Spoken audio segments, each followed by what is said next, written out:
Hello there, and welcome to our Shield of the Sun video. In this video, we're going to actually talk about another aspect to the sons of God that was noted through a particular individual noted as Seth, and the particular traditional stories that tie in with Seth. Some of this being revealed in the book of Jasher, which was spoken about in the Old Testament, requiring reading for us to read, and spoken within other traditions as well. Thus, what I'd like to do is really just break down a lot of that and get to this understanding of it.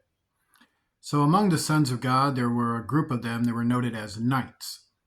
They were actually traditionally called the knights of the sons of God. And thus we're going to talk a little bit about that. So everyone who followed the manifest, God from the beginning, were noted as, who were actually noted as children of Adam or children of Seth and their descendants, on and on and on, were called, if their faith was sound, if their faith was from the way from the beginning, were called sons of God, a name that was first given to angels and then given to mankind.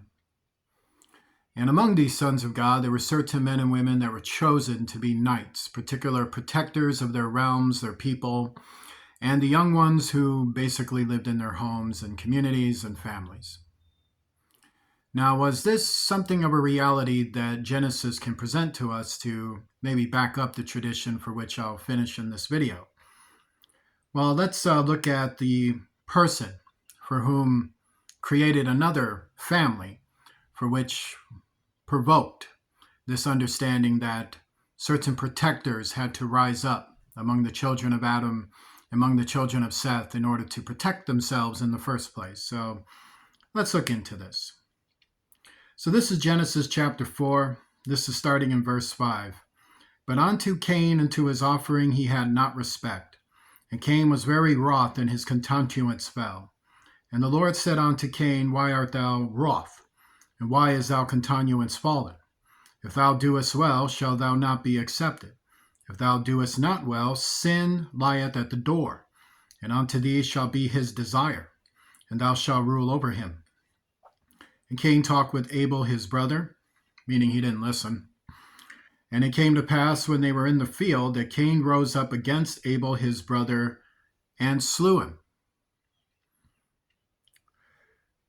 And then down in verse 10, we read, And he said, meaning God, What hast thou done?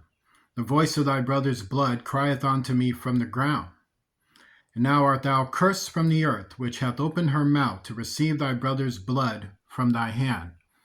So what was the curse? The curse of violence. It was a curse of murder. Someone just committed murder. Now the way of murder, which leads to the way of war, has just been seeded into our existence.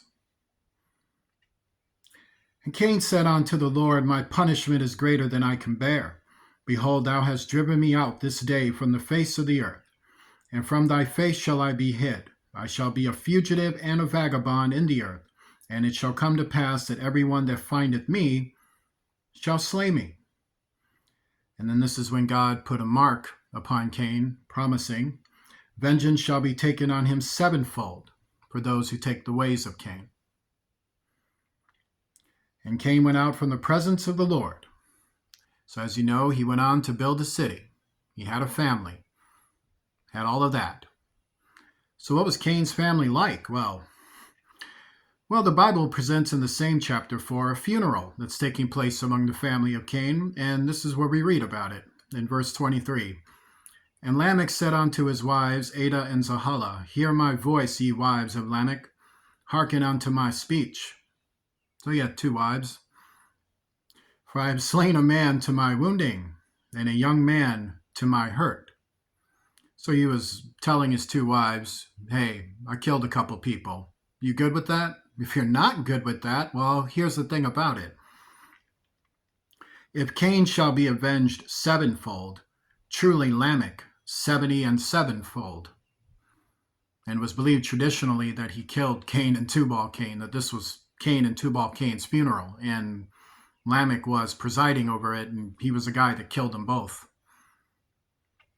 Well, so what are you reading here? Well, Cain's family was pretty crazy. In fact, they had achieved a lot of technological arts, but they were pretty gone with violence. They were out there. They believed in the way of the sword. Cain was the pathfinder of all the doctrines of the gods, from war to lust to conquering to bloodshed and all manner of things. Lamech was too. In fact, Lamech was considered worse than Cain.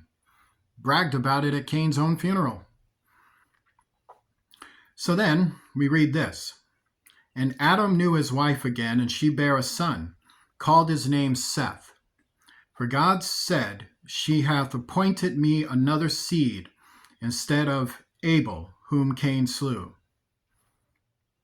So God said that to Eve, that I'm giving you Seth to replace Abel.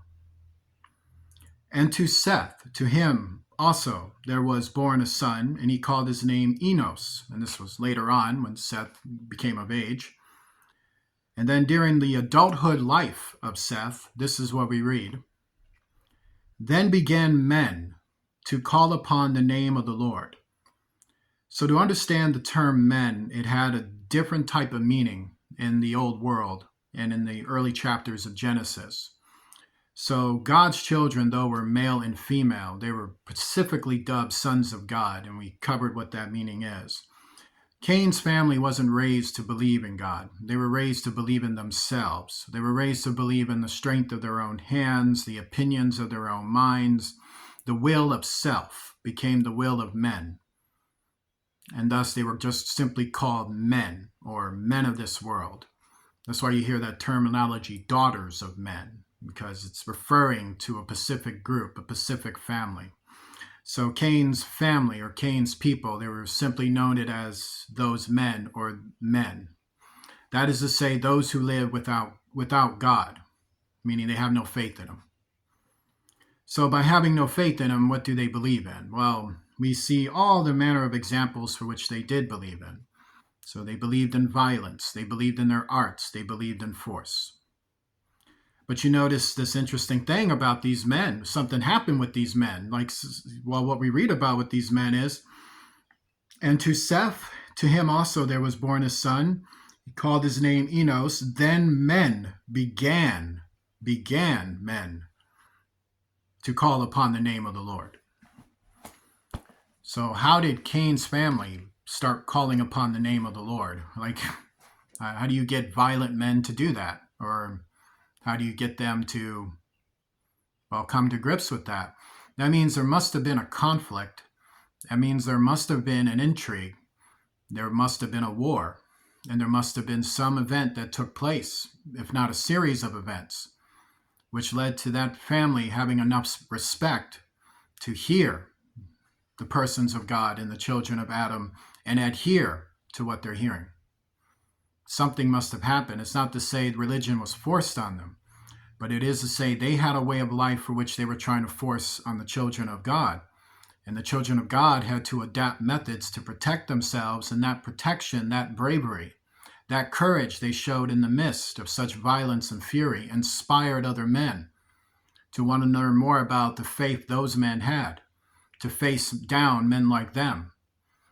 And they realized that they didn't fear for their lives because of this God they believed in, this God of Adam they believed in. And that impressed them. And they began to call upon the name of the Lord. And thus, there is a lot of reality regarding the traditions. So in the old world, citizens of those kingdoms would come under threat from not just, hordes of Canaanites, meaning the Cain's people, not the other ones that came later. But there was also environmental disturbances, hordes of dragons, and things like that. The warriors from the nations of Cain, they believed in murder, rape, robbery, enforcement of evil will to turn into policies once invaded. So they were like an invading force, which became a problem. No one wants their home invaded, their life invaded, their community invaded because Cain said so. It's kind of redundant. So to combat the method, meaning the method of evil, the methodology of war was instituted. So knights were chosen because they had it in them to fight a type of war against those who threatened their safety and not for expansion. It was a fight against those who engage in bloodshed and not those who have a bunch of oil and resources to use. And it was a fight against those who would take life, you know, not those who were just, pretending like they care. God was the guiding hand in choosing them, and training was done from the instructions given originally by Adam, then Seth. And it was believed to be Seth was the main consolidator of the knights of the sons of God. That he was their leader, the one who officiated them, and the one who wrangled them, regulated them, and brought them together. So the mandate of the sons of God or the knights of the sons of God, was to be engaged when all methods of communication had failed and outrages occurred which forced the wrath of God against such predators to attack them with the same or similar methods. So is this biblical? Yes. The Bible calls this measure for measure. In fact, Noah talked about it as well when he talked about the brother slayer, how if someone went and murdered somebody, that other persons were appointed to avenge the blood of their brother, of their kin, because we're all related. So why did Noah come up with something like that? Well, he was already among the knights of the sons of God. He was a member of them before the flood. So he was very much aware of religious matters and law and order and things of that nature. So the knights took an oath to give their lives, if necessary, for their people, for their realms, and the leaders they had over them. They were selected because of the gifts they had to overcome the pain and violence of their engagements, to meet force with force and prevail despite everything before them. So they were born warriors. They were born physicality. They were born to handle this. Meaning that's why God was choosing them. They had certain types of gifts where, these guys they'll fight. They'll know what to do.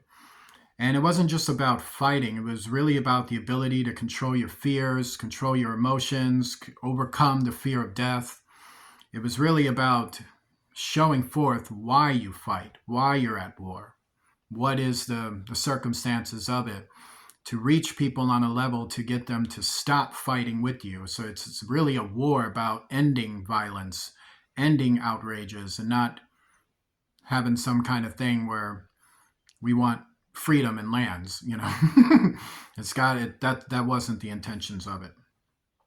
The knights were trained in all manner of warfare, from planning to tactics to weapons, hand-to-hand fighting to all environments, and to use their mind, imaginations, and forethinking to intelligently eliminate threats as quickly as possible, usually seeking a method which works soundly, impassively, or makes a statement, or will last in their enemies' minds.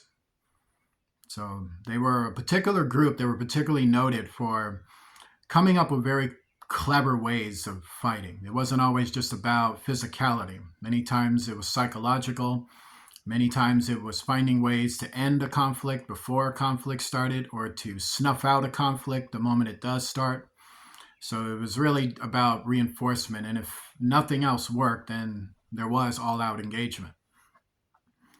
So their goal was to be seen on an equal scale so they would get an overall message across. So that was the thing, that it was to let the other family know, the Cain's family, that we're just not going to be rolled over and, taken like that. That we have defense, we have measure, and we institute justice.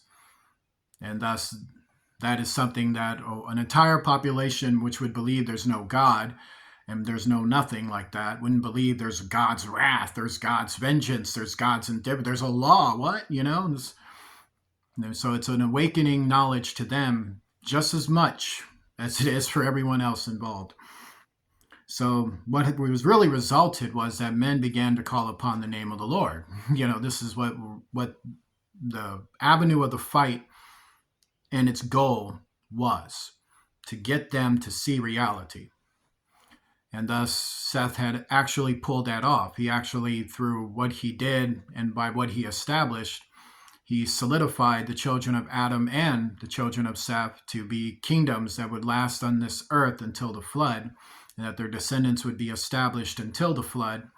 And that's what they successfully did without being completely overtaken by Cain's family and things of that nature. So since they did fight a good fight at one time, people tend to wonder what happened. I mean, if we had knights of the sons of God, that people upheld the law of God and the righteousness of God, then why did we have a big giant flood?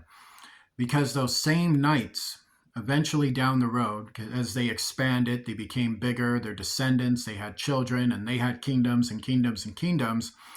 Eventually, one day they forgot who they were. They forgot what they were supposed to be upholding, forgot what they were supposed to be doing, and they end up betraying the faith in God and betrayed the people for greed and power, committed the same mistakes that the people of Cain did before them, and, well, abandoned faith in God. And thus, that's when the whole world became threatened with destruction, when nobody wanted to represent God anymore. Join me in a prayer. Lord Jesus Christ, I pray, Lord, to deliver us all from evil.